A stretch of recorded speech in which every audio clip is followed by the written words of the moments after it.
हिंदुओं का दमन और यूनुस सरकार बेरहम। इस बीच इसी को लेकर के बड़ी खबर सामने आ रही है और यहाँ पर कट्टरपंथियों की एक और करतूत सामने आई है, जहां साफ तौर पर देखने को मिला है बांग्लादेश के हालात को लेकर के पीएम ने बैठक की है और साफ तौर पर जिस तरीके से 68 यहाँ पर जो दिग्गज है उन्होंने इसको लेकर के कहा था कि सरकार इस पर गहनता से जांच करे और गहनता से अब इस मामले को लेकर के संवेदनशील जिस तरीके से मामला है इसको लेकर के कहा जाए, बांग्लादेश के हालात को लेकर के पीएम ने अहम बैठक की है।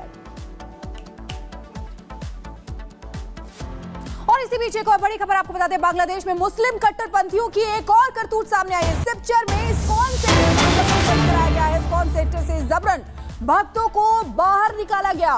भक्तों को निकालकर इस्कॉन सेंटर पर ताला लगा दिया गया। तो देखिए किस तरीके से एक और करतूत यहाँ पर कट्टरपंथियों की सामने आई है। अगस्त में भी हमने देखा था कि किस तरीके से हालात वहां पर हिंदू के लिए बेहद खराब थे और ये तस्वीरें आपको दिखा रहे हैं कि किस तरीके से यहाँ पर ये कट्टरपंथी हैं जिनके हाथों में डंडे हैं, पत्थर है, ये लगातार बरसा रहे हैं। ये वीडियो भी जारी किया गया है इस्कॉन के प्रवक्ता राधा रमन जी की तरफ से और इस वीडियो में देखा जा सकता है कि किस तरीके से उत्पात यहाँ पर मचाया जा रहा है कट्टरपंथियों की तरफ से और इस्कॉन मंदिर पर ताला लगा दिया गया। जो भक्त वहां पर उस समय मौजूद थे उनको बाहर निकाला गया और बाहर निकालने के बाद इस्कॉन मंदिर पर ताला लगा दिया गया। देखिए किस तरीके से पत्थर बरसाए जा रहे हैं मंदिर के ऊपर और ये पहली तस्वीर नहीं है, काफी समय से इसी तरीके की तस्वीरें सामने आ रही हैं। तख्ता पलट जब हुआ था उसके बाद से ही ऐसी तस्वीरें आ रही हैं।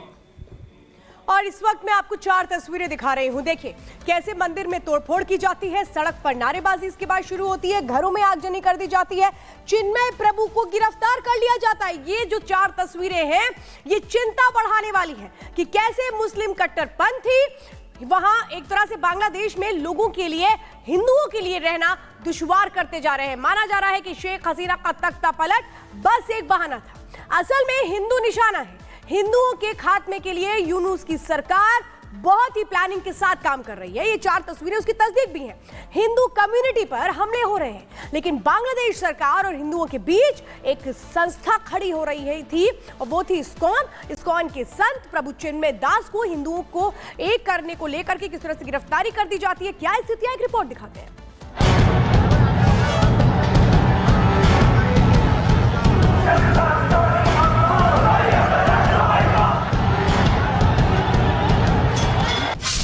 कट्टर जमात हिंदुओं पर आघात।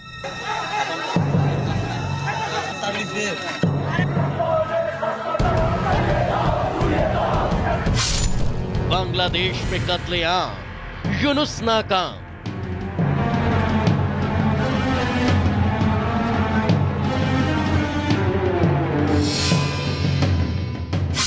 इस्कॉन बहाना, हिंदू निशाना।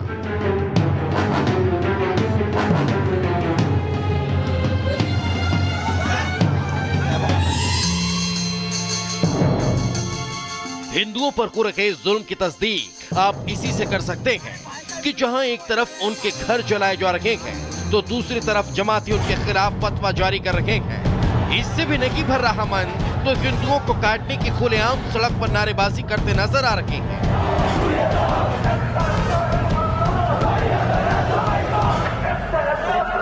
हिंदू संत चिन्मय प्रभु को जेल में डालने के बाद से कट्टरपंथी जमात उग्र हो चली है। वो रक्तपात पर उतर आई है, सड़कों पर मारकाट मचा रखी है तो इस्कॉन मंदिर को तहस नहस करने से भी बाज नहीं आ रही। शिवचर में इस्कॉन मंदिर को जमातियों ने जबरन बंद करवा दिया, मंदिर बंद करा, बोर्ड तक निकाल दिया। हिंदुओं को घेरने की कोशिश की तो सेना बुलानी पड़ी जो आई और भक्तों को एक वाहन में भर कर ले गई।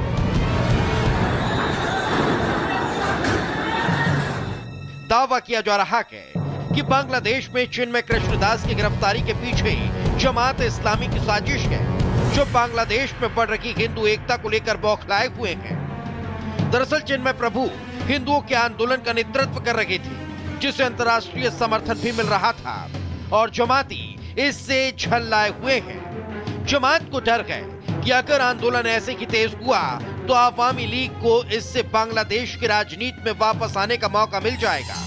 जमात इस्लामी का यूनुस सरकार में काफी दखल भी है। ऐसे में अगर आवामी लीग वापस सत्ता में आ गई तो जमात इस्लामी पर वापस से बैन लग सकता है। जिहादियों की कठपुतली बन चुकी यूनुस सरकार चिन्मय प्रभु के हो रहे सम्मेलन में हिंदुओं की भीड़ देखकर डर गई। बंगबंधु के देश में हिंदुओं पर हो रहे अत्याचार को लेकर भारत में भी उबाल गए। जहां एक तरफ इस मामले में नेता यूएन से संज्ञान लेने की गुजारिश कर रहे हैं, तो दूसरी तरफ चिन्मय प्रभु की गिरफ्तारी के विरोध में हाईकोर्ट के 68 रिटायर्ड जजों ने पीएम मोदी को पत्र लिखा और मामले में हस्तक्षेप करने की मांग की है। बांग्लादेश में जो घटना घट रही है, ये जैसे पाकिस्तान में हिंदू खत्म हो गया, बांग्लादेश में भी कट्टरपंथियों के दबाव में वहाँ की सरकार आ गई है। और ये कट्टरपंथी हमारे हिंदू बेटियों के साथ उनकी इज्जत लूट रहे हैं, मंदिरें तोड़ रहे हैं, हत्याएं कर रहे हैं, जो समाचार आ रहा। अब समय आ गया है कि अब संयुक्त राष्ट्र संघ को भी इस पर संज्ञान में लेना चाहिए। बांग्लादेश में जो हो रहा है बहुत डिस्टर्बिंग है। वो एक जेनोसाइड है, एक एथनिक क्लींजिंग हो रही है बांग्लादेश में। एंड आई थिंक जो इंटरनेशनल कम्युनिटी है उनको इस मसले पर खड़ा होना चाहिए। भारत सरकार को इस मुद्दे को सख्ती से उठाना चाहिए। सूत्रों का दावा है कि यूनुस सरकार इस्कॉन पर बैन की तैयारी कर रही है। अटॉर्नी जनरल मोहम्मद असदुज्जमा ने इस्कॉन को धार्मिक कट्टरपंथी समूह करार दिया है। उधर दूसरी तरफ जेल में चिन्मय कृष्ण प्रभु के साथ जेल प्रशासन ज्यादती कर रहा है। वो पूरे दिन में सिर्फ एक बार प्रसाद के रूप में भोजन ग्रहण करते हैं, लेकिन न उन्हें खाना दिया जा रहा है और न ही दवा दी जा रही है। उनके सहयोगियों से लेकर वकील को भी उनसे मिलने नहीं दिया जा रहा, जिससे साफ हो रहा है कि यूनुस सरकार की कट्टरपंथी सोच और हिंदुओं को लेकर नीति आखिर क्या है।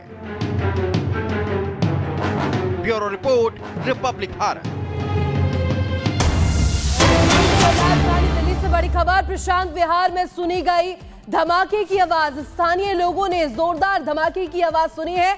लोगों ने दिल्ली पुलिस को धमाके की जानकारी भी दी है और ये बात की तस्वीर देखिए, गहमा गहमी यहाँ पर किस तरीके से देखने को मिल रही है। मौके पर पुलिस की टीम भी इस वक्त आपको नजर आ रही होगी, जो कि जांच पड़ताल करते हुए दिखाई दे रही है। तो प्रशांत विहार से ये तस्वीरें हैं, धमाके के बाद किस तरीके से यहाँ पर हालात बने हैं, ये तस्वीर इसकी तस्दीक करें। एक्सक्लूसिव तस्वीर आपको दिखा रहे हैं प्रशांत विहार से, जहाँ किस तरीके से इस वक्त हालात